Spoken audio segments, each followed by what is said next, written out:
ओम वंदे वाणी विनायको। सुस्वागतम आध्यात्मिक ज्ञान चैनल पर श्याम शंकर सारस्वत की ओर से।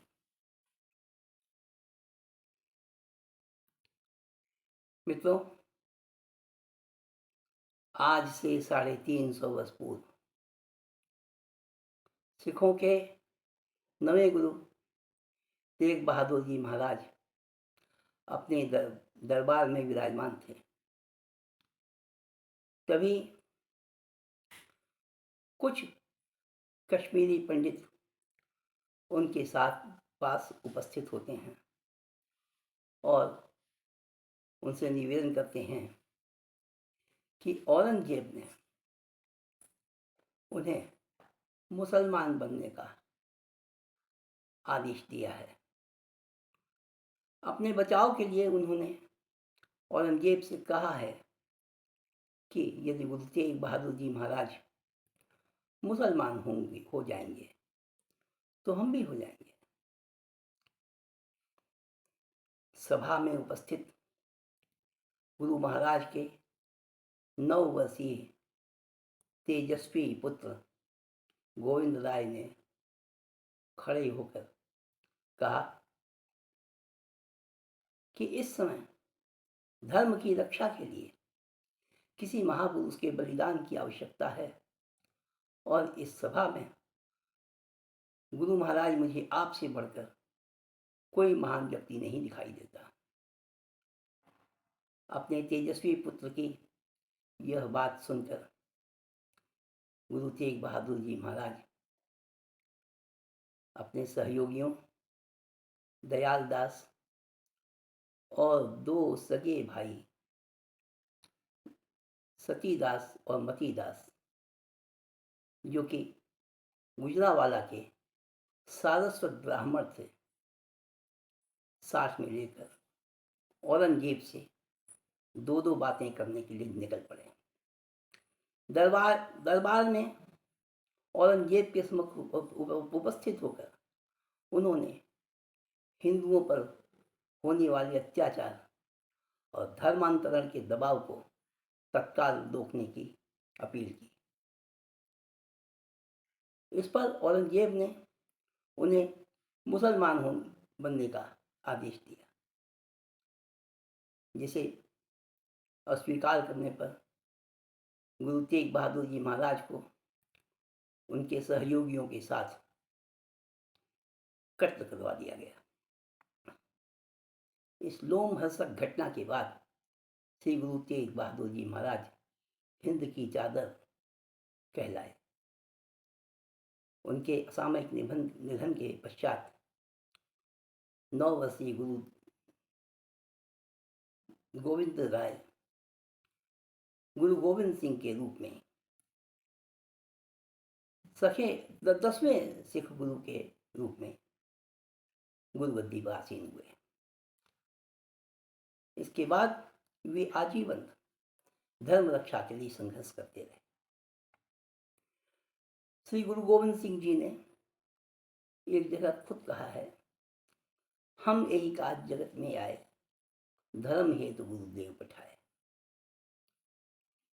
श्री गुरु गोविंद सिंह जी महाराज ने 13 अप्रैल 1699 को वैशाखी के दिन खालसा पंथ की स्थापना की, जो बाद में हिंदुओं का हरावल दस्ता बना। सन 1702 ईस्वी में चमकौर की लड़ाई में मुगलों के साथ लड़ते हुए इनके 2 पुत्र अजीत सिंह और एवं जुझार सिंह शहीद हो गए और फतेह सिंह एवं जोरावर सिंह कैद कर लिए गए। और इसके बाद उन्हें सरहिंद के शासक के समक्ष उपस्थित किया गया। सरहिंद के शासक ने उन्हें मुसलमान बनने का हुक्म दिया, जिसे ठुकराने पर उन दोनों साहिबजादों को दीवार में चुनवा दिया गया। इस लोमहर्षक घटना के बाद श्री गुरु गोविंद सिंह जी महाराज ने औरंगजेब को अपना इतिहास प्रसिद्ध फारसी में लिखा गया पत्र जफरनामा भेजा। कुछ दिनों के बाद गुरु महाराज ने दक्षिण की ओर प्रस्थान किया। सन 1708 में बदली हुई परिस्थितियों को देखते हुए श्री गुरु महाराज ने गुरु परंपरा पर पूर्ण विराम लगाते हुए श्री गुरु ग्रंथ साहिब जी महाराज को गुरु गद्दी पर आसीन किया और ये व्यवस्था दी कि आज से सिखों के यही स्थायी गुरु होंगे। उन्होंने कहा, आज्ञा भई अकाल की, तबे चलायो पंथ, और सब सिखन को हुक्म है, गुरु मानियो ग्रंथ। आगामी पौष शुक्ल सप्तमी को गुरु गोविंद सिंह जी महाराज के प्रकाशोत्सव के अवसर पर मैं समस्त सिख बंधुओं सहित समस्त भारतवासियों को अपनी शुभकामना देता हूँ। इसके साथ ही मैं बड़ी विनम्रतापूर्वक अपने सिख बंधुओं से ये निवेदन करता हूँ कि जिन लोगों के हाथ श्री अर्जुन देव जी महाराज, सिख गुरु श्री गुरु तेग बहादुर जी महाराज, गोविंद सिंह जी महाराज के 4 साहिबजादों के खून से सने हुए हों, उन मुगलों के वंशजों के साथ मिलकर खालिस्तान की मुहिम को चलाना कहाँ तक उचित है। मित्रों, गांधी, नेहरू और जिन्ना के पापों का फल तो पाकिस्तान से आए सभी हिंदुओं एवं सिखों को भुगतना पड़ रहा है। फिर अकेले हिंदुओं को कुछ सिख बंधुओं द्वारा